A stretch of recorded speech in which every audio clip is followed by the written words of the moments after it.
There's so much pressure to be the best, to build the biggest company, or to create the biggest music production. That pressure can suck the happiness out of you. And sometimes building a small business or singing in choirs is more than enough to bring the greatest joy in life. What makes it even more powerful is when you bring others along for the ride. Today we talk to someone who has spent 85 years enjoying his passion for music. He is responsible for encouraging and supporting thousands of performers in this region, including me. And if you never met this gent, you would never know he existed. He quietly goes about building others, getting them to sing, making them laugh, and spreading cheer. He's an unsung hero and an incredibly talented and gracious man. Today we shine the light on a man who has not only touched my life, but helped feed the passions of so many artists in this area. Before we start, though, I have to tell you how Barry entered our studio. He was wearing round glasses. He threw his head back, left his mouth gaping, and dropped his arms and said, "Guess who I am?"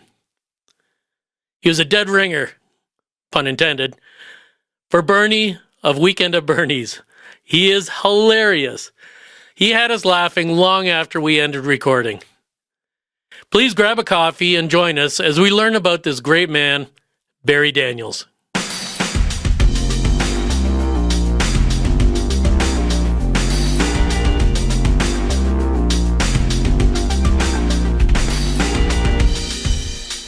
Okay. Well, I want to welcome an old friend of mine, and really he is old. Well, thank you very much. He's an awesome guy. Great sense of humor. Barry Daniels. I've known Barry for a long time. Barry probably doesn't remember much of me, but Barry was a great influence on me right when I was coming out of high school, and I was pulled into this music troupe by a couple of friends, and it just happened to be Barry Daniels' Project People. And I said, why not? And we had a fun ride there for a couple of years. And I met up with him much later on, and we sang together in the Philharmonic, in the Grand Phil. And just a great guy, one of the most interesting guys in this community. And when I look at a community builder and someone who cares about others and lifting them up and supportive, and someone who really enjoys participating and actively performing music, this person has been very influential to a lot of people in this community. And so I'm very grateful to have you on our podcast with Ed here. Say hi, Ed. Hi, I'm Ed, the coffee guy. Ed's the coffee guy. Steve is the music guy. Good day, everyone. Good day. And I'm the founder guy, as some may know and may not care. But Barry, welcome. Thank you. I appreciate you coming on. Interesting experience for me. Yeah, yes, us too. We make it up as we go. That's the beauty of these things. Nobody knows what they're doing. This is number 10 for us. This is the 10th time. So That's a nice round number. getting a little better. Yeah. Yeah. We've curved out the edges. Yep. So, Barry, let me send it to Ed, because Ed always starts these things. I'm a curious guy, and There you so go. I live in my little world, which is coffee related, and probably said it a million times, so I don't have to get further into it, but I own a coffee business, and I know my perspective of things on a day-to-day. But I always like to understand when people come in and I've never met them, what's a day in the life look like to you? Now, maybe, or before, when your day starts, what's the norm? What does your world look like on a day-to-day basis today and or maybe in the past? At this age, it's a lot of reflection. You can see I put a lot of stuff down on my resume. And All 10 pages. yeah, and Single spaced. and you have to start thinking at this age, can I keep doing the things that I've done in the past? And it's a little terrifying in a way because my whole life has been music at a very amateur level, I have to say. And also the wood turning business, which is a physical thing. And at 85, you have to start saying to yourself, can I do this? And if I can't, how do I fill in the space each day? Right. So it's an emotionally draining thing sometimes. And you go through physical things as well. Mm-hmm. And lots of medical situations. But you get along. They say a lot of reflection on what you've done, and you try not to live in the past. Mm-hmm. But sometimes you can't help that. I agree. And even today at this age, we're 25 years younger, but still there's reflection. But as you said, you find things to fill your day. Yeah. I recently took up a hobby to rebuild an antique and get it on the road again and make it safe. And not every day works out the way it's supposed to. He has gotten it on the road. Are you talking about a vehicle? Yes, a vehicle. Yes. And so it has its challenges. And then, you go to fix things and you're like, did I really fix that right?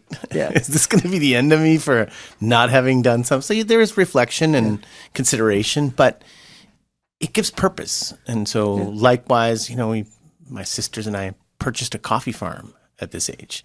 And so there's another whole venture coming. So it's planning, phase 3 of life is what I call it. Yeah. After you go through these ups and downs in life, and, the purpose or the reason for all of us kind of colliding here is due to circumstances in life that were overwhelming at certain points. But you find others that are similar and you commiserate, and then you realize, well, we all have a reason to be here, and we all have purpose, and we all are still driven. So we start new things, and this venture here, the podcasting, the asking questions, the kind of scuba diving into other people's lives to visit their experiences and maybe glean some knowledge from it is really interesting and fun. So welcome. And one of the things that Barry, I've always known you to be a reinventor. Like you've always found new purposes. Like you've gone from one thing to the next, That's next. Really true. And that's, we all struggle. And I know a lot of people, and that's really the foundation of our podcast is how do you go from the F my life to the find my life to the fix my life. And for people who haven't been through it as many times as us, it's good to hear stories and good to know that there's always a bright, shiny turn, maybe, and that there's always something there. So I don't doubt that when you say that you're doing a lot of reminiscing, I also think you're probably also continuing to sing in your jazz band, and you're still doing things that are outside of the den, as it were, and staying active. Let's go back to where you started. I mean, now we know where you are. Let's go back to the beginning. You've told me that you used to sing in church choirs, and what sort of, as a child, you got into the church choirs. What motivated you? Was there someone, some influence, some connection? We were United Church members, and my mother was a musician. Not a professional piano player, but she sang very well in our hometown, Belleville. And she got us playing our trumpets and singing little ditties at Christmas time and so forth in the United Church in Belleville. So that was kind of a start, I guess, in the music thing. And you didn't feel forced into it. No. You just really. No. In fact, if I can just throw this in. We always think about, what could I have done better? And I wish, and this is a bit of a regret, I suppose, that my parents had pushed me more. Started me on piano early because that's kind of the basis for all kinds of music. Yeah. Didn't happen. Yeah. They let us choose trumpet in our early teens. And my brother and I got very good at it for that period of time. And did you have a teacher then that was it part of the family that was? No, the teacher that we came across was a chap who worked on the railroad with my father, believe it or not. My father was a CNR investigator, and this guy just worked as a kind of laborer in Belleville when the CNR was really big in Belleville. And he was the director, Salvation Army band director. And I always loved their music. They're so smooth and beautiful stuff. And his name was Jack Green, and he actually played for the Queen. He was a multi-gold medalist from England. So he had the technique and the style, and he got us into this. And then he pushed us into Kiwanis Festival competitions, went into Toronto quite a few years, all the way from maybe 15 to 20, age-wise. And we did very well. Cornet duets came first a number of times. Solos, I'd always come first, and my brother would come second. I'm sure he or loved I'd that. come second, and he'd come third. Is he still around? Is he still with us? My brother tragically died. Oh, he was no. quite a musician. He died on the motorcycle. Not a speed demon or anything like that at age 60. Just out with his son Oh, and off the road and died. So anyway, we were a great trumpet duet and did very well. Have all kinds of certificates from the Kiwanis people in Toronto.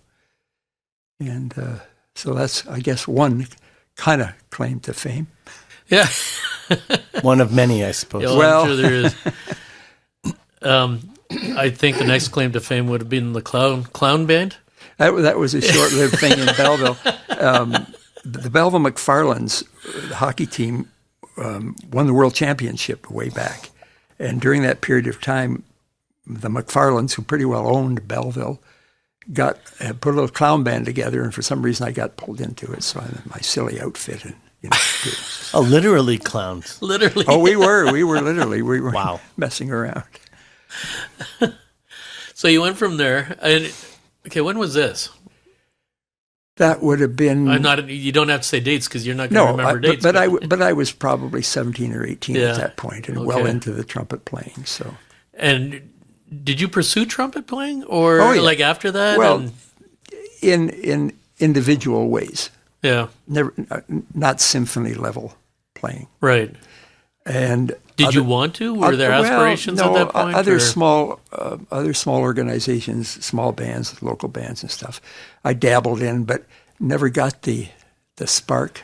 I the guess. drive, Yeah. the motivation And- to be anything So, beyond. but I played. My goodness, I played out behind trees in the cemetery for military funerals and all that. Doing. Do you taps. still play?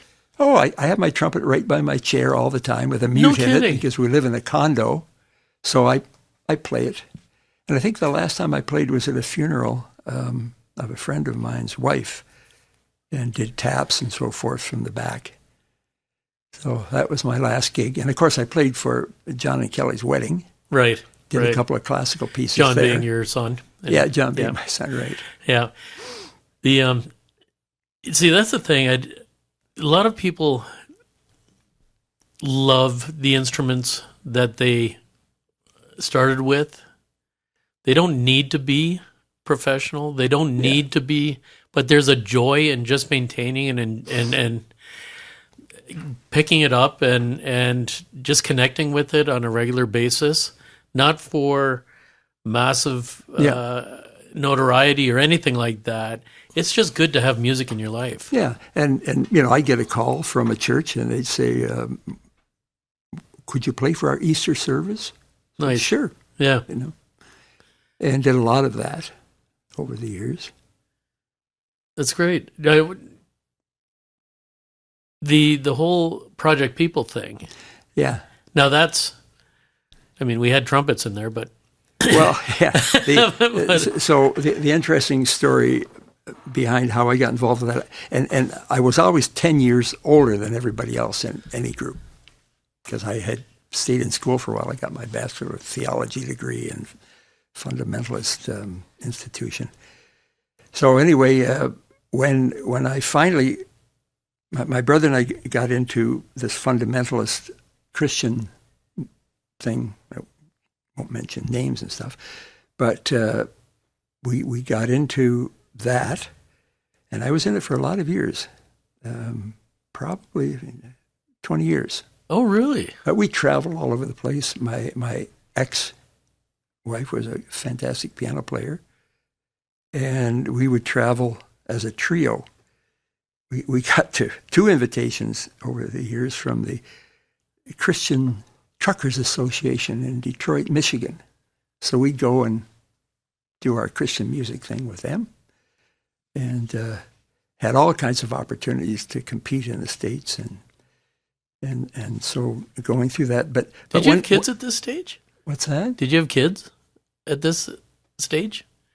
No. No. Okay, you're traveling that around, was so it's still- just your ex. That and- was still early. Right? That's still before.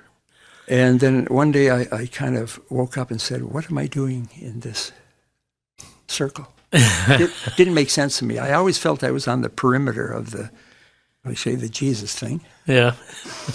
And so once we gave that up, and of course I had the 30-voice choir in a local or a choral group of young people.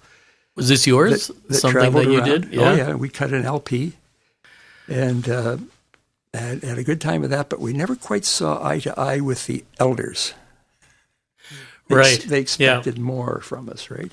So eventually we had a breaking point. And I was kind of wandering around in my head, wondering, what do I do now? And When somehow, you say more, they expected more from us in a pious way or in yeah, exactly. They wanted certain music, certain... Maybe, well, and I think with this certain kickbacks.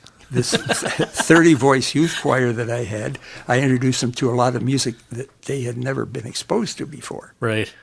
More refined, shall we say, Christian type Yeah. hymns and chorales and stuff.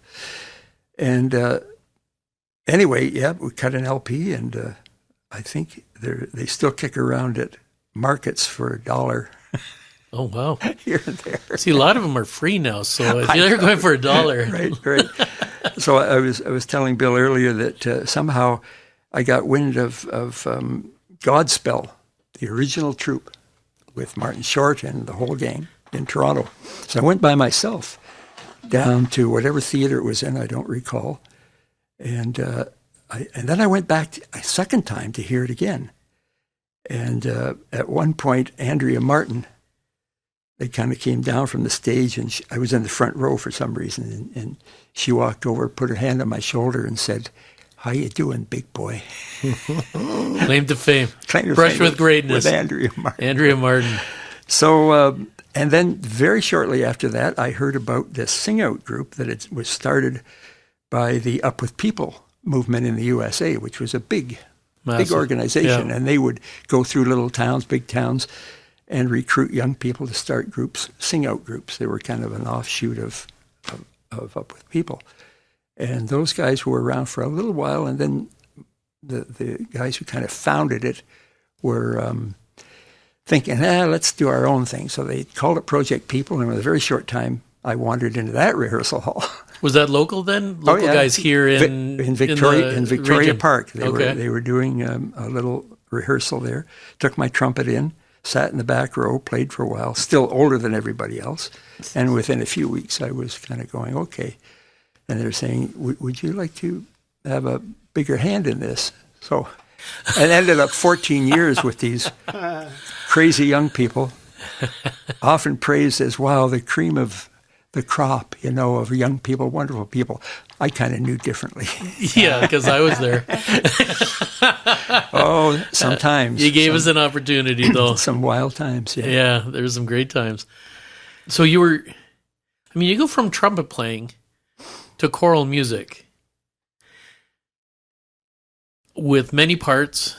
Yeah. And then bringing in bands with many parts and arrangements and all of those things. Were you doing that? Were you putting that together? Did you have a lot of help doing that? Did anybody... I had a choreographer who did the dance moves and so forth, and she went on to perform with the Toronto Cats. Oh, really? Cats crew for quite a while. She wanted to do that.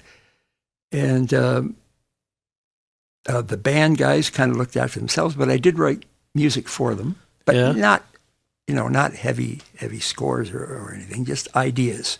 Yeah. And I think I got along all of these years on kind of a natural talent, Right. or whatever you want to call it. I never claim any fame, I hear that a lot, though. I mean, if you have a keen interest in music. And I love directing. I Right. had a style there, and those young people in that youth choir that I had would hang on every move.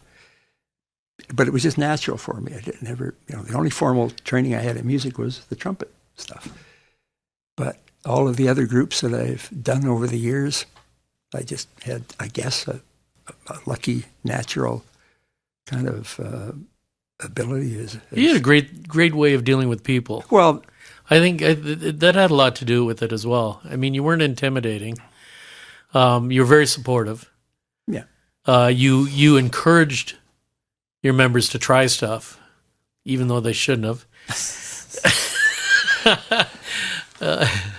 Those memories will never fade. He made me dance.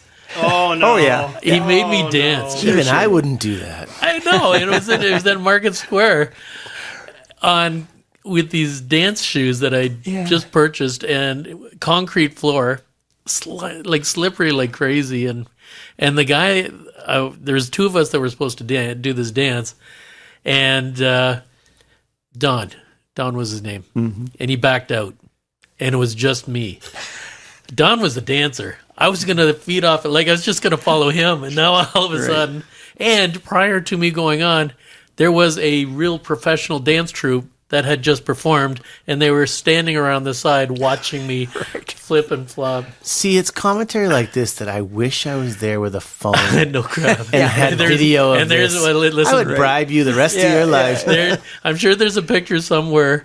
With, I want video footage. Oh yeah, that would have been good too. But even just a still picture with the blue pants, stretchy pants, and the white shirts with the glitter, with the red glitter vest. Wow.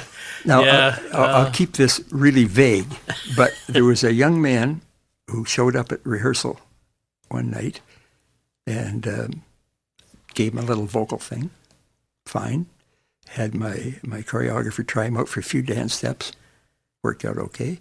He watched from the sidelines for a few rehearsals, and then we decided to take him in as a member. And he asked me for a ride home one night, and I said, sure. So on the way home, he said to me, I should tell you something. I have 2 artificial legs. Oh, that's, and I just you went, know who that is. Yeah. You know who it is. Yeah. And he was, 14 or 15 at the time.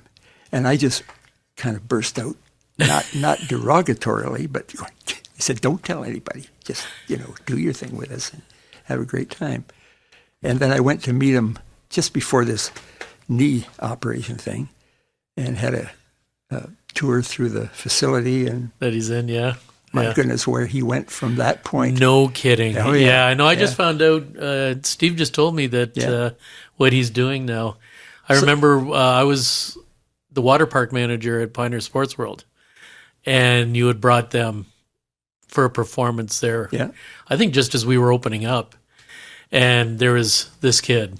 With fake legs, and nobody knew for a long time. That's amazing. Yeah, and look where he is now. I don't know if he doesn't want us to say his name. No, I don't think so. I think, but he's done very well. He's done very well. Yeah. But that's the thing. I think you push people to just try things anyways, and that when you come out of, if you don't succeed, you come out of it knowing you're not dead. Yeah. You survived. And it makes it easier to go to try something else. You realize that, if it doesn't work, we'll try something else. Mm-hmm.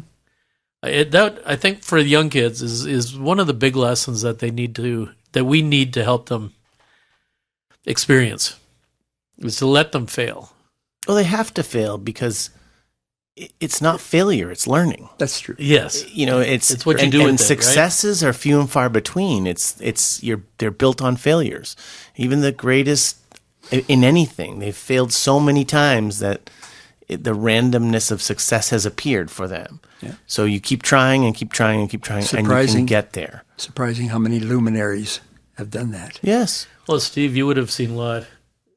Writing music, writing songs, trying people, bands, orchestras, or whatever, individuals trying to perform, and they're going through tons of different failures before they finally catch. And revisions, but then somebody writes 100 songs and they never have a hit. Yeah. And then they write another 100 songs and maybe they get a hit, but it's a lot of work. But it's few and far between the person that writes one song and makes it a hit. Doesn't happen. Right. And that's There have been some one-hit wonders, but Yeah, but that wasn't their first song. no, Yeah. that's very true. It wasn't the first song they the wrote. only one that anybody ever knew about. Yep. Right. Yeah. So how long did you do Project People? 14 years. 14 years. Yeah. And then I go 14 years in Project People, 32 years in the Philharmonic, now 17 years with this little jazz group, Soul Sauce. I'm going, it can't be that right. I need a calculator. Just doesn't add up. For those who can't see Barry right now, and we're going to take a picture. Oh, that's my job. That's his job, yeah. Barry looks like he's 55 years old, all his hair, a good-looking dude. I'm sure it's the lighting. Can I give you $20? Yeah, no, I thought you already did. Was that not from you? How come my arms aren't long enough? Where'd Steve go? Steve's over here. Give me a picture taking time. There. And we'll do a close-up so we can actually see you. There we go. There we go. We have your permission to use that image? Certainly. Oh, it's all There were public. about Yeah, okay. 150 taken on Sunday. So. It's okay. We were going to use it without your permission. Yeah, that's we were going to do it anyways. we know we can run faster than you. At this point, that's Yeah, true. but your knee's gone. But I know. But I said to my surgeon, when this is healed, maybe it'll take a year. Will I be able to run a marathon? He said, sure. I said, that's good because I never could before. He's the bionic man. So you spent 32 years. Was Howard Dick? He was. Always? Right from the beginning. Right from the very beginning. And I was also in the chamber choir Right. as well. Yeah. And again, no particular training or claim to anything except I just happened to end up in my genetic predisposition with a half-decent voice and an ability to harmonize and Right. play with music, you know. He's another guy that he's given a lot of opportunities to a lot of people. Oh, yeah. Yeah, He's brilliant. I keep in touch with him. good. He's a great guy. And Maggie, his wife. Yes. Oh my God, I remember her when I first started. Like I'm like you. I'm not trained. Yeah. I don't know how I got in. I think they were desperate for a tenor. Well, you know, they say tenors are worth their weight in gold as our basses, but we baritones are a dime a dozen. That's true. I never said that. Little self-deprecation. Yeah, never really. hurts. No, but she. I remember her just. She was my biggest cheerleader in the background. Just because she knew I was. I mean, I came from a church choir. Yeah. Even when I was auditioning, like you had to know how to play the piano. I was told. Well, I found out later I didn't, but and I didn't have that. And they just I auditioned at their house, and I brought a song that was a church song, and Howard was going to play it on the piano, and Howard's very technical, but church music is not. True. And so I'm singing away in my style. He's playing away very technically. And it's like, how do I merge? How do we get this together? And I finished it. And Maggie came down and she said, that was beautiful. Wow. And I don't know if because She's I didn't talking think about it was. Yeah. She's like, this kid ruined it. But Ruined it. How could you? And His you whole played, life has been a you were able to lie. keep it going. Well, I know one of the subsequent auditions from the original, that we had to audition every once in a while with Howard every year or so, sometimes in groups, sometimes individually. And I had picked out this thing from Messiah, a really heavy-duty piece, and I worked on it at home. So when I told Howard what I wanted to do, he wanted to know, I'll play for you. I said, no, I'll just do it a cappella. And he looked at me with this quizzical look, and he said, do you always sing that way? Because obviously I've been really pushing it, right? I said, I try. But he could hear you out of 120 singers, he could hear you. Oh yeah, that was scary. Note, yeah, that was very intimidating. Yeah. The man's a genius, and a great guy too. Yeah. So this jazz band you're in? Well, it's a jazz vocal group. Oh, okay. Soul Sauce. We have about 14 of us. Did you start it? No. No Again. Okay. I'm out of the fill. Yeah. And I'm thinking, now what do I do? Because 32 years is long enough. And I heard about this group, and I love jazz. I was born in 1940, so big bands and jazz were just built into me somehow. Right. Much to the chagrin of my family and everybody. Listen to jazz. Why? So anyway, heard about this group and wandered into the Catholic high school basement with Jane, the director, Jane Cowan, and tried out. Do you know Jane? Yeah. Yeah? Yeah. She's not the director anymore, but she sings with us, and she was at my little do on Sunday. Oh, great. We had 5 of us. I went up to them. I said, we should start a jazz group. No, I'm just kidding. So, I got in there and loved it ever since. I remember you telling me about that. Because you were leaving. Did you leave when Howard left? Absolutely. Yeah, and that's when I left too. So I think we were talking as we were leaving. Not that I didn't want to stay with the new guy, but well, it was not a decision made on anything other than just that's long enough. Yeah, 32 years, Yeah. German music, I learned a lot.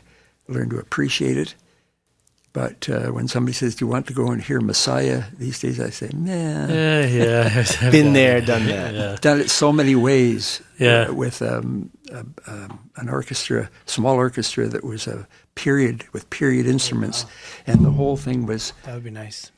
brought down about a tone and a half. And that was very difficult to do because you have in your head, I don't have perfect pitch, but I have perfect pitch when it comes to singing. Yeah. Knowing I couldn't necessarily pick you out a middle C, but I have good pitch and good harmony ability. So anyway. And you guys are still performing publicly? We did a Christmas show at the Hoother. Oh, nice. So we've done the Hoother maybe 6 times over the years just for fun, Only holds, 80 people. But we're always filled up with family and hangers-on. So we have a good time with that. And we do little group stuff within the big group stuff. And Andy McPherson. Yeah, I know Andy. Andy is really our go-to guy. Oh, yeah. With a little group. And Dan on the bass. Peacock. Yeah. Yeah. Yep. And they've been kind of our little backup band forever. Nice. When we do our concerts. Sounds fun. Now, you told me that you got the call a couple days ago to see if you were going to come back. Well, on Sunday at my surprise party, which really was, surprised the heck out of me. I'm not too perceptive these days. Anyway, kind of. What are all these boxes of drinks in the corner of my house doing? Well, they pulled it off so beautifully. My spouse, Sandra, and my kids were just fantastic. But anyway, my director, Martin, is there, and we're talking about stuff. And he said, so we'll see you on the 10th. And I said, if you'll have me, 10 years older than anybody else, still. More than that. But the voice hasn't gone yet. Yeah. So I said, keep using it. He said, sure, absolutely. Yeah, no, good for you. So that was nice. Yeah, don't give up. Because you start to go, can I? Can I hold it? Yeah, you could. It's like going back out to my shop and trying to turn another urn. This could be mine. Can I do this? I've got mine, believe me. Do you? Sanders. Oh, yeah. Oh, nice. Oh, yeah. It's like Mozart writing his own a requiem. Right. What am I going to make? I'll make a podcast.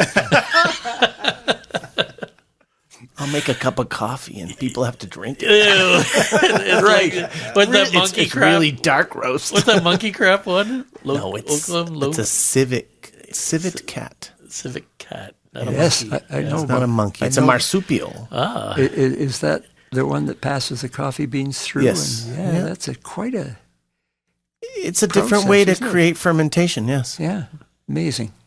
And they tried it with other animals too, but something about the Who's testing this? Yeah, well, people that are trying to make money and trying to sell their coffee for, instead of $1 a pound, $100 a pound, because okay. something ate it and it went through fecal matter. Some and people do fermented. anything for money, eh? Well, when it comes to that, sure. Yeah. And the thing, I mean, to be honest, the thing about it is, in the end, it has nothing to do with Literally the in the fecal end. matter, because it goes through a roaster at 700 degrees. Yeah. So anything on the outside's been incinerated. I find it funny. People are like, "Ooh, that's gross." Most things you eat are gross. absolutely. Did you see where the potatoes came from? Do you eat anything that's fermented? It's all gross. And we're eating rotten food because we like the flavor. It's like the guy that went in the restaurant and asked for a special today, and the waiter said, tongue sandwich, right? Because I remember eeting tongue. That was me pretty too, damn good. and heart. And he said, "Oh, I don't want something that came out of the mouth of a cow." and the waitress said, "What do you want?" He says, "Give me an egg sandwich." Nice. Much better. I learned to, speaking of tongue, I learned to eat cold tongue sandwiches in the Netherlands. So, it was delicious. Absolutely one of the finer cuts of meat for a breakfast sandwich. It was delicious. Like it's like toast without they cut the crust off and they slice it really thin and put the layers. It's delicious. Really? Really, really good, actually. Okay. I'll take your word for it. I'll get you some tongue. Yeah. Thanks, man. Appreciate it. A couple weeks. Steve shaking his head over there going, nope, not me. Well, Steve doesn't eat meat, so. Or tongue. Tongue's not meat. Tongue and meat? It's a vegetable. Okay. So, Barry, you've been in this community for a minute. Yeah. And active in the music side of it. What is your take on the value of music in a community? Well, I think the school system, for one thing, is failing very badly in that. I wouldn't argue. It's too bad, because it's, in my opinion, a really big, important part of life. Get the communication, the emotions involved, can do all kinds of positive things for you as a listener or a participant. And I think there's a failing going on in that respect. Try to get my kids interested in. It's hard when you don't have an institution that they go to every day that is filled with kids, their peers, who aren't in the presence of music. They're just not surrounded with it. So it doesn't become, even the arts, drama, whatever. Steve and I were talking the other day. But what were you talking about? It was the drama department and the drama. We had spoken to at least two people on our podcast who both of them said being in the drama department, being in the musical at their school was absolutely life-changing for them, because they found their people. They found a community, a purpose, and people to share that with. Yeah. There's not everybody's an academic, or not everybody's a sports player. And if you don't have a sports team. Yeah, what have you got? What have you got? And it's such an elemental part of being a human. One of my grandkids, I have such a wide range. One of them's 23 and the other's 7. So it's quite a range of grandkids. But the little guy from Toronto was very bright and very musical, as was my daughter. In fact, my daughter was in Paris for 3 years, and she did a lot of little gigs in little holes in the wall all over the place. So our little 7-year-old now, he's shown quite an ability in music, but I was encouraging her, we've got to get him into something, and I'll pay for it. Anyway, there was an old trumpet that I acquired years and years and years ago, in fact, during Project People from a guy. And it's around John's house, my son. And so somehow little Louis found it, and he's out on the deck. He can blow notes. Really? And I'm thinking, let's do this. Yeah. And I said to my daughter, if you phone around in Toronto, see, I don't know whether it's too early, but ask. We didn't start till we were early teens. Mm-hmm. So it might be a little early for him. But he shows an affinity for it, and he can play notes. So I'm thinking, just do a little pushing. Yeah. Gentle pushing. Can't jump into it. And nowadays, at 7, they can manage a phone. Oh, so they can manage an instrument. You would think. You would think for sure. Yeah. I was in Colombia not too long ago and had the opportunity to sit with a gentleman who has a long trajectory in music, and he's the director of a famous Colombian Latin-style band. And I didn't know the guy or anything, but we were just had an opportunity to meet.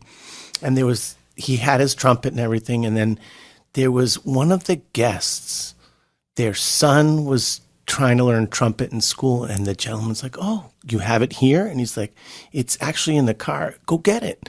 So the kid went and got his instrument, and he could barely speak. But this gentleman and him connected over the trumpet, and he pulled it out, and he helped him clean it, and he helped him, take it all apart, get all the pieces clean, oil the valves, got it all nice and, humming again. The slides, yeah, and he got it humming again, and he had the kid play a few notes, and the kid was prouder than a peacock. But I will bet you that kid, for the rest of his life, will pursue it because he met a master that showed him.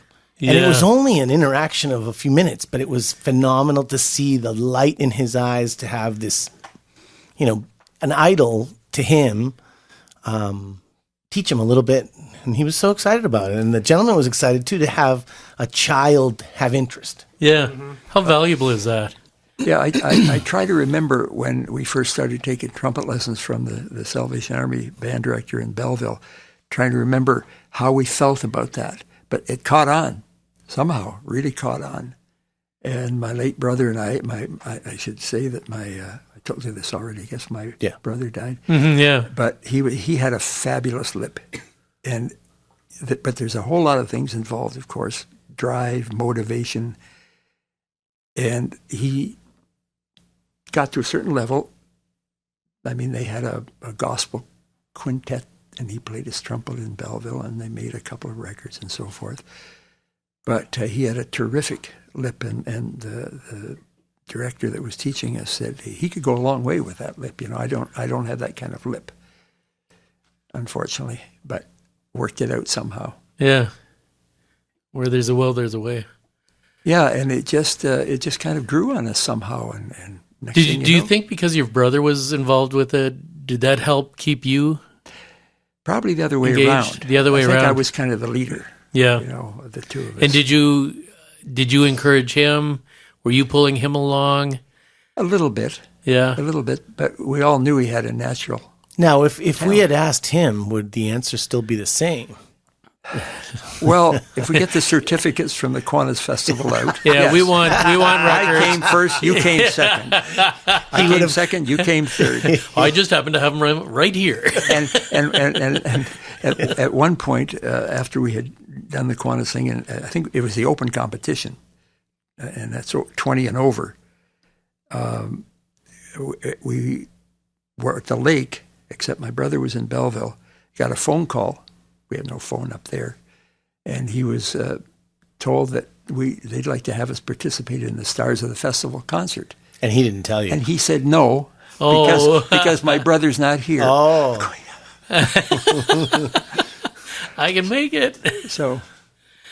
Oh, that's tough. Had I been in Belleville, we probably would have been up there. Yeah. So that, I worry about this community, and I've brought this up in episodes, previous episodes. We need to build or bring or get or entice or do something to get music back into this region. We also have to get community back into this region. And I feel that music is very much an integral part of community. And that's one ingredient that we need to address. The institutions, the school, as you mentioned, schools need to address this. The people who are making decisions were obviously not influenced or participated in any music whatsoever, because they can't understand how valuable it is to not only the development of our children, but the threads and the strength of the threads of our fabric. And I hope, and I wanted you on because you were that guy 40 years ago in this community, and there were a few others that really went out of their way. I don't think you got paid for this. No. Well, the shows that we did at the CNE, everybody got paid. Right. We were 2 weeks at the band shell there. Yeah. So that was the one occasion, I guess, that. But you didn't do it for the money. No. I don't even remember what it was. It was okay. Yeah, but that doesn't exist now. Yeah. But we're still pretty darn lucky to have the kind of musical talent we have. Oh, we have incredible talent. Fabulous stuff. Yeah. Well, Steve can attest to that. Yeah. Mm-hmm. And Steve was very instrumental in carrying that forward in this community. So it's, but the members are few and far between, and I hope we can do something to bring that back up. That's one of the reasons we do this podcast. I mean, we want to give people perspectives. I come from a startup world that dabbled in music. Steve came from the music world and dabbled in startups. And Ed plays music at the cafe. He's got a stereo. Not even. Not even. I have Bluetooth speakers. Ed's a community builder. Yes. He builds communities here, and he builds them in Colombia, and he knows the value of music. Well, and to be fair, I grew up, my father was very musical. I was just the one with the tone deaf kid that couldn't perform or listen or hear any differences. But my dad, growing up, my dad had, loved to record music, and he had a giant album collection, like hundreds and hundreds of albums, and he would record on reel-to-reels. Mm-hmm. So he would do his own reel-to-reels, and he would have like 12-hour recordings and would play back the things that he enjoyed the most. But he was also an electrical engineer, and he built, I remember the first Bose speakers that looked like home plate. Yes. He was an engineer, so he found the plans for him and made his own. We lived in Spain, and I remember him making these speakers, and the fidelity in those speakers was phenomenal, that he built himself. He got all the components and then soldered everything together and built the cabinets and everything. So he really loved music. So there's an appreciation in me for that love of music and having that, music around. And I always, joke with people because I'm not musically inclined. I'm really bad at that. But I do always have a soundtrack running in my head. So I see life as a movie, and I don't need to hear radio because I already have something playing in my head. Now, some people think I'm crazy. No, many. Yeah. But no, go ahead. But I will say, I go along with what you're saying, because in my head, every day, almost all the time, I'll say to Sandra, why am I doing that song in my head? It came out of nowhere. Like I wasn't thinking about anything. It just appeared. So there's this whole soundtrack built in. Oh, I agree. And it's always there. And then I'll say something. And it usually also, there's lyrics that float around. So somebody will say something, and my next statement will be something out of a song that was, 50 years old. And they look at me like I'm absolutely insane. Like, why would you say that? I'm like, you don't know the song? And they're like, they're 18 years old, and they're looking at me like, that guy's lost it. Yeah. But you often quote lyrics as Correct. well in conversation. And people say, what? Yeah. Where did that come from? Like skin of a rinky dinky dink? Yes, right. Yeah, it's something like that. Or Lord, it's hard to be humble when I'm perfect in every way. Can't wait to look in the mirror because I get better looking each day. You know that song? Yeah, I know that song. And the girl at Sobeys is looking at you like, this guy lost it. Someone escaped. Yeah. Called home. Well, I'm just waiting for my kids to say in my presence, "My, he's looking so feeble." Or, "Don't you know me, Dad?" Shut up. You know, all I want to know is, where's my horse that I rode in on, and who are you people? My daughter's constantly trying to test me. Hopefully I have a while to go. We'll find out. She's going to get me in a home soon. She's trying to get the house. Just want to put me in a big diaper and let me loose in the woods at the cottages. Oh, there you go. And let the bears get you. That's right. Doesn't sound like a bad life to me. No. I can make that work. Well, going back to the music for kids, though, something else that I think is very valuable in that whole process, and I sort of referred to it earlier, but it's a process of learning, failing, fixing, learning, correcting, and it's that built-in process that as you keep it going, you apply that to other parts of your life. And I do a lot of work with tech companies, or I did, not as much anymore, but I see a lot of very smart engineers, chemists. They all had music. Mm-hmm. They all play an instrument. They all started with piano or guitar or something. Yeah. And I'm amazed at the sort of the percentages that exist. And I know it came from music. It came from that learning that process and not being afraid to fail, and the willingness to just overcome and commit and persevere. And they applied that to their studies in university, and now they're building robots and you name it. But when I was in the big band at Laurier, my degree is in music at Laurier, and I played in the big band, the typical 17-piece big band. We needed a tenor player, and the saxophone faculty didn't have anybody for us. And so we found somebody at the University of Waterloo who was in engineering. Yes.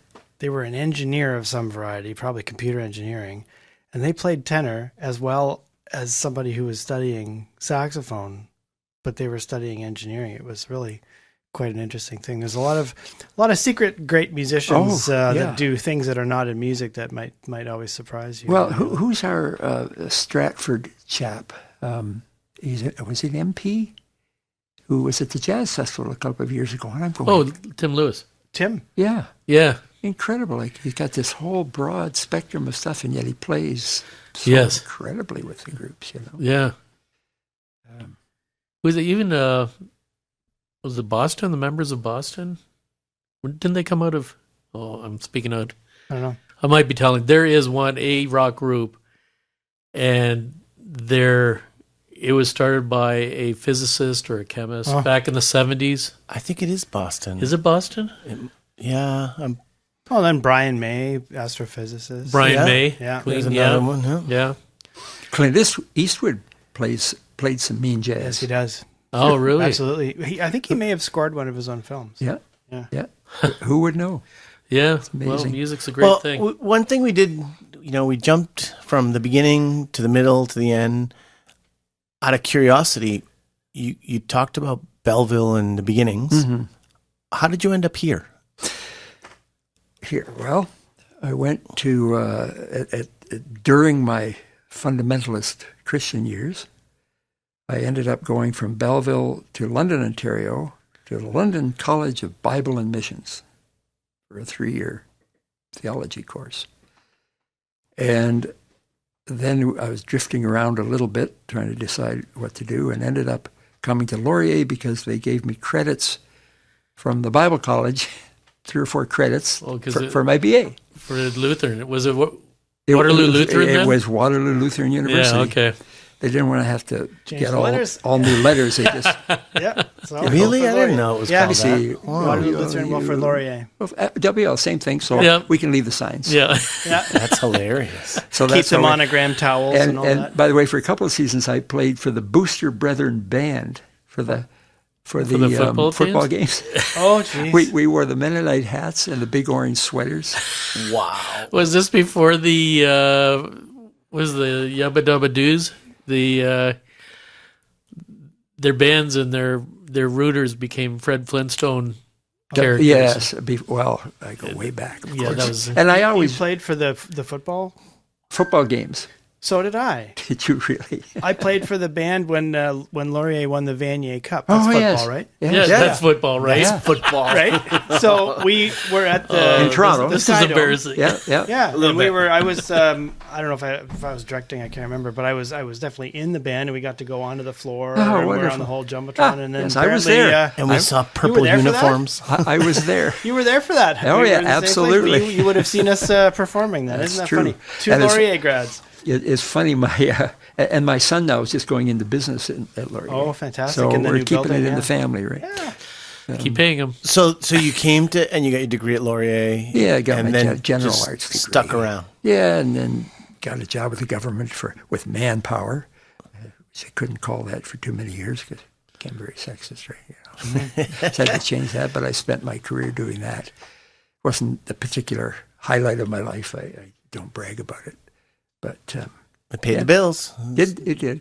Yeah, That's all that matters. And a lovely little golden handshake and nice That's great.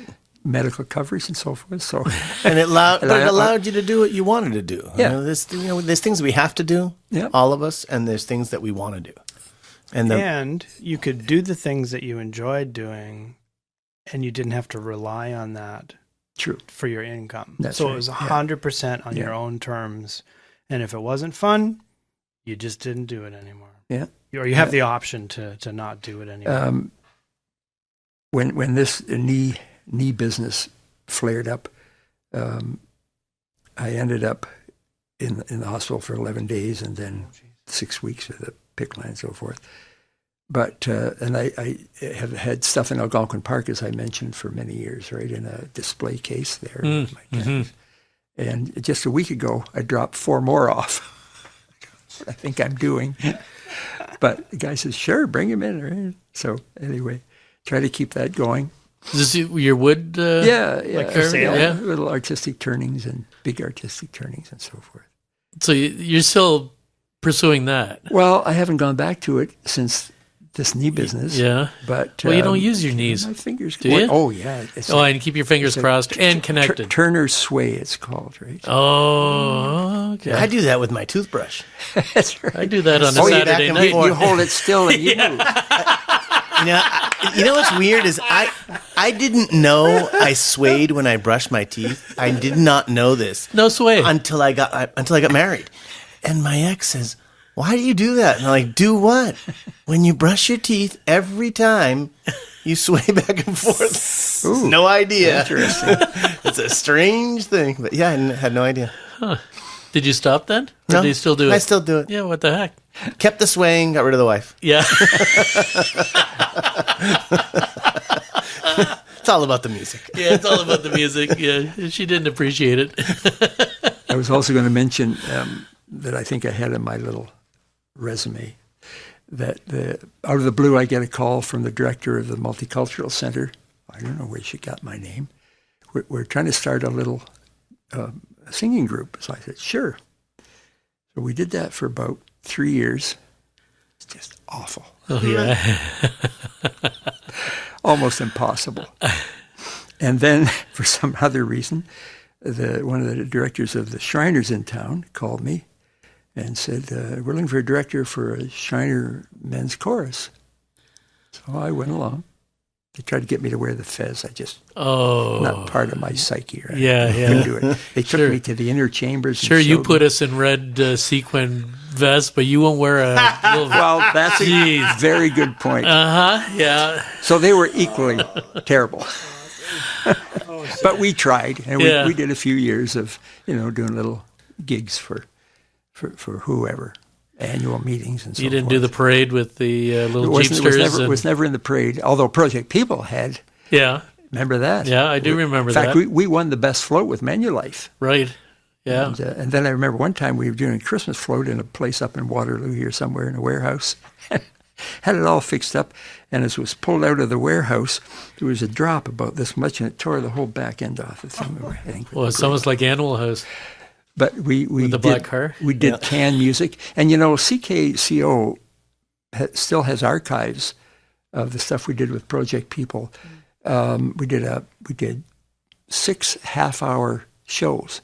Oh, wow. And we traveled to Penetanguishene and north, and we sang in the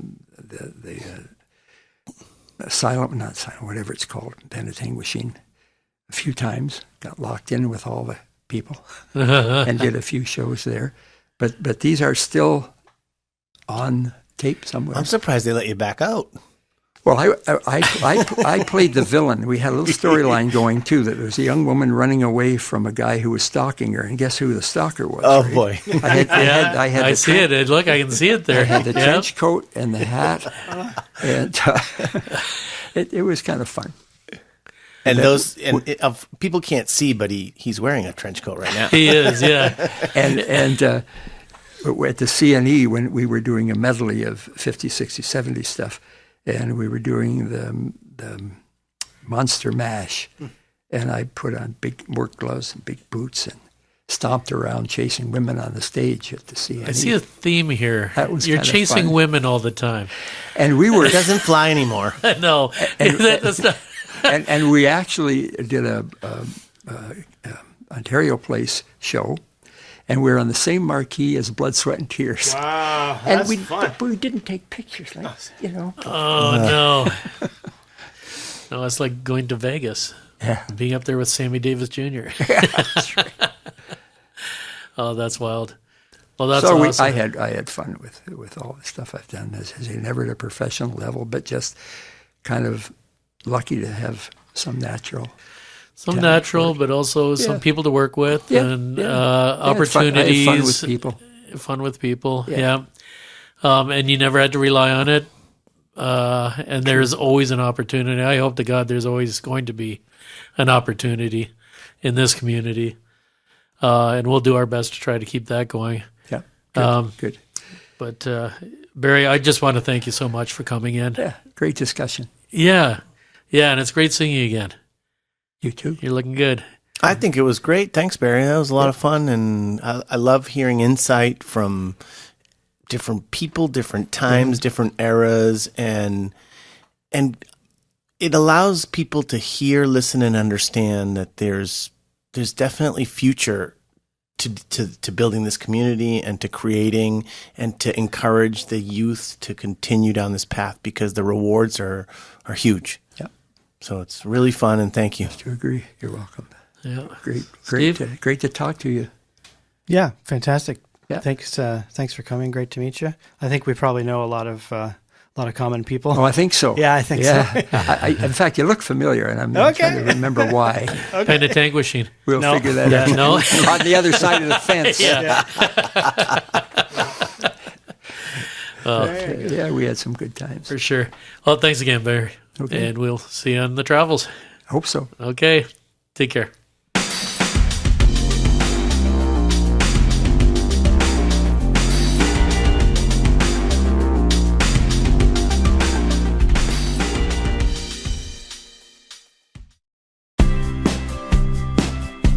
You don't need any tricks to treat yourself to the haunted caboose. Possessed by a full body with notes of creepy cacao, phantom peanut, and twilight toffee, it's bound to keep you up at night. Don't let us scare you away from trying our haunted caboose blend. Eco Coffee, being good, do good with a smile.